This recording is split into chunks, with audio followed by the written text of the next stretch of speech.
অভিজিৎ গাঙ্গুলি রাজনীতির ক্ষেত্রে বিগত সময়ে এই নামটা বেশ প্রাসঙ্গিক হয়ে উঠেছে। কারণ তিনি যখন বিচারপতি হিসেবে কাজ করেছেন তখন এসএসসি দুর্নীতি নিয়ে একাধিক গুরুত্বপূর্ণ রায় দিয়েছেন, যাতে রাজ্য সরকার যথেষ্টই চাপের মুখে পড়েছিল। এরপর তিনি বিজেপির হাত ধরে রাজনীতিতে আসেন। লোকসভা নির্বাচনে তিনি বিজেপির টিকিটে জিতেওছেন, রাজ্য সরকারকে বিভিন্ন ইস্যুতে কটাক্ষ করেছেন। এবার রাজ্য রাজনীতির অন্দরে কান পাতলে একটা কানাঘুষো শোনা যাচ্ছে, অভিজিৎ গাঙ্গুলি কি তাহলে দল বদল করতে চলেছেন? যদিও তিনি তৃণমূলে এসে যদি উন্নয়ন করতে চান তাহলে তাকে স্বাগতও জানানো হবে, এই চাঞ্চল্যকর মন্তব্য করেছেন স্পিকার বিমান ব্যানার্জি। তাকে এক প্রকার তিনি তৃণমূলের স্বাগত জানিয়ে রেখেছেন। সম্প্রতি গেরুয়া শিবিরের বিরুদ্ধে ক্ষোভ উগরে দিয়েছেন সাংসদ অভিজিৎ গাঙ্গুলি। তার দাবি, বিজেপিতে যোগ দেওয়ার যে উদ্দেশ্য ছিল তা সফল হয়নি এবং তার জন্য দায়ী বিজেপি নেতৃত্বই। আর এই পরিস্থিতিতে স্পিকার বিমান ব্যানার্জি বলেন, অভিজিৎ গাঙ্গুলিকে তৃণমূলের স্বাগত, অর্থাৎ তৃণমূলের উন্নয়ন যজ্ঞে সামিল হতে তিনি চাইলে তৃণমূলে তিনি আসতেই পারেন। স্পিকার বিমান ব্যানার্জি কি বলেছেন এ প্রসঙ্গে বলতে গিয়ে শুনুন তার বক্তব্য। আপনি মন্তব্য করেছেন যে অভিজিৎ বাবুর আসা উচিত তৃণমূলে, আসলে আপনারা নেবেন? অভিজিৎ বাবু যদি চান যে আমাদের রাজ্যের উন্নয়ন, শুধুমাত্র তৃণমূল কংগ্রেসকে ডিসলজ করা কোনো পার্টির লক্ষ্য হতে পারে না। রাজ্যের উন্নয়নের কথা উনি বলছেন, রাজ্যের উন্নতি যখন চাইছেন, তা আমার তো মনে হয় যে তৃণমূল কংগ্রেস ব্যতীত অন্য কোনো রাজনৈতিক দল সেটা করতে পারবেন না। সেই হিসেবে আমার মনে হয় উনি যদি সত্যিকারের আগ্রহী হন পশ্চিমবঙ্গের উন্নয়নের জন্য, পশ্চিমবঙ্গকে এগিয়ে নিয়ে যাওয়ার জন্য, তাহলে ওনার তৃণমূল কংগ্রেস আসাতে উচিত। শোনালাম আপনাদের বিমান বন্দ্যোপাধ্যায়ের বক্তব্য।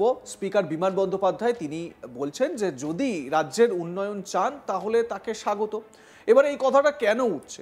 সম্প্রতি তিনি একটি নিউজ চ্যানেলে সাক্ষাৎকার দিতে গিয়ে নিজের দলের নেতাদের ভূমিকা নিয়েই প্রশ্ন তুলে দিয়েছেন এবং অভিজিৎ গাঙ্গুলি এটাও বলেছেন যে বাংলার জন্য বাইরে থেকে, অন্য রাজ্য থেকে অবাঙালি কোনো নেতা এসে তারা বাংলার যে মানসিকতা, বাংলার মানুষের যে মনন, সেই মননটাকে তারা সেভাবে পর্যালোচনা করতে পারবেন না। এবারে অভিজিৎ গাঙ্গুলি এটাও বলেছেন যে উদ্দেশ্যে তিনি বিজেপিতে যোগদান করেছিলেন সেই উদ্দেশ্যের ধারে কাছে পর্যন্ত তিনি যেতে পারেননি। উল্লেখ্য, মমতা বন্দ্যোপাধ্যায়কে সরকার থেকে উৎখাত করা বা তৃণমূল কংগ্রেসকে সরকার থেকে উৎখাত করা, এটাই হচ্ছে গিয়ে বিজেপির লক্ষ্য এবং অভিজিৎ গাঙ্গুলি নিজের বক্তব্যে বিভিন্ন সময় কিন্তু এই কথা বারবার বলেছেন। এবং তিনি এটাও বলেছেন যে মমতা বন্দ্যোপাধ্যায়ের দিন ঘনিয়ে এসেছে বা তার টাইম শেষ হয়ে এসেছে, এই ধরনের বেশ কিছু বিতর্কিত মন্তব্য লোকসভা ভোটের সময় করতে শোনা গিয়েছিল অভিজিৎ বাবুকে। এই নিয়ে কম বিতর্কও তৈরি হয়নি, কিন্তু এই অভিজিৎ গাঙ্গুলি হঠাৎ করে এবার নিজের দলের বিরুদ্ধেই কিন্তু ক্ষোভ প্রকাশ করলেন এবং সেটা রাগঢাক না রেখেই। যদিও এ বিষয়ে তথাগত রায়, বর্ষিয়ান বিজেপি নেতা, তিনি আবার বলেছেন যে তিনি কিছুটা সহমত পোষণ করেছেন। তিনি বলেছেন যে সব অবাঙালি নেতাই কিন্তু অযোগ্য নয়।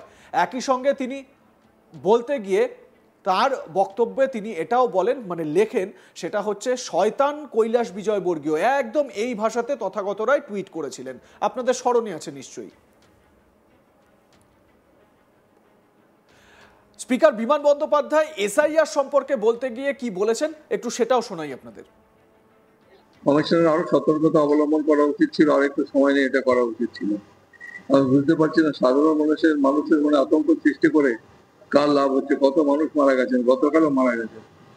এই ধরনের ঘটনা অত্যন্ত নিন্দনীয় এবং আমি তো বলবো এখন ওদের চিন্তা ভাবনা করা উচিত এসআইআর নিয়ে কিভাবে সাধারণ মানুষের মনে আস্থা স্থাপন করে এটা করা যেতে পারে। সমস্ত মানুষ তাদের ভোটাধিকার রয়েছে, তারা ভোট দেবে, তাদের ভোটার লিস্টে নাম থাকবে, এটাই আমাদের কনসেপ্ট।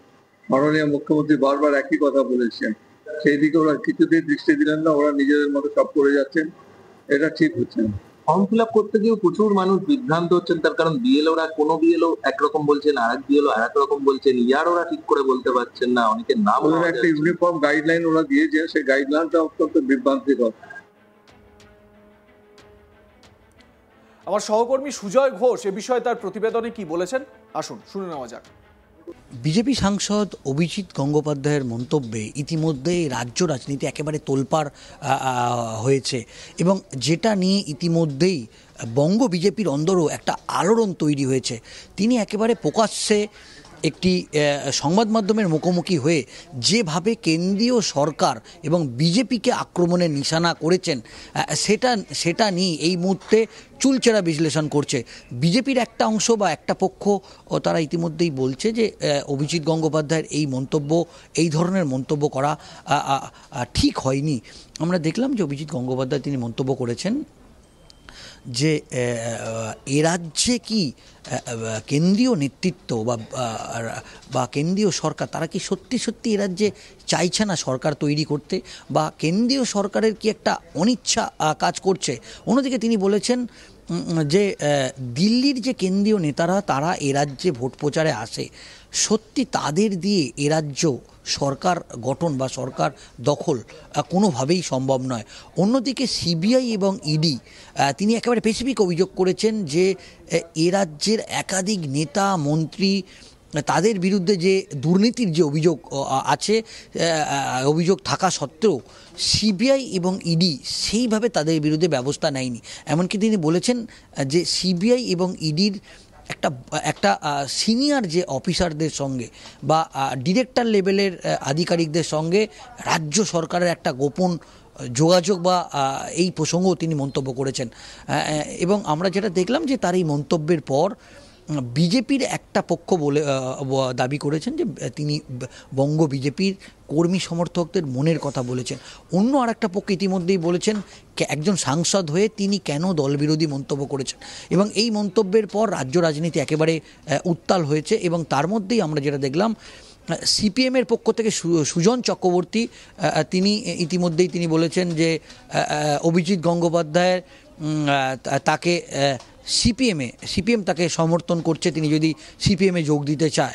অন্যদিকে আমরা দেখলাম যে আজকে বিমান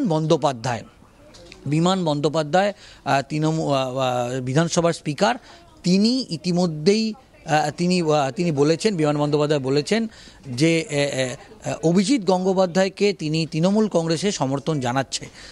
সেক্ষেত্রে একটা বিষয় দেখা যাচ্ছে যে এটা নিয়ে বিজেপির অন্দরে যেরকম প্রশ্ন তৈরি হয়েছে ঠিক সেইভাবেই এই সুযোগটাকেই কাজে লাগানোর